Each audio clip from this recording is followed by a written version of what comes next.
Welcome to the Banker Lamp. Please enjoy the video.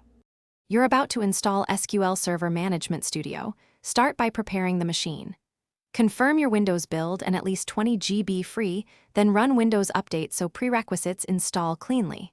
Once done, download SQL Server, Express or Developer, and the SSMS installer. Save both to a known folder.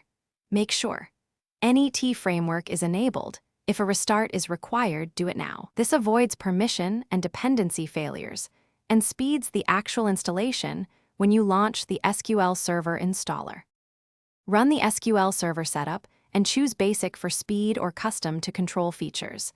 I recommend Custom if you'll use reporting services or full-text search.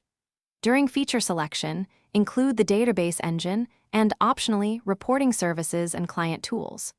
When configuring, pick Windows Authentication for simplicity or Mixed if SQL logins are necessary. Add at least one admin account. Note data directories and collation. Change them only if you have a requirement. Finish installation and confirm the SQL Server service is running before proceeding. Install SQL Server Management Studio by running the SSMS installer and accepting defaults. Changing the path is optional. Once installed, launch SSMS and connect to your instance using Windows or the SQL credentials you created. After connecting, create a test database and run a simple select to confirm functionality. If you can't connect, check that the SQL Server service is running, verify the instance name, and inspect Windows Firewall inbound rules. Enable TCP/IP in SQL Server configuration.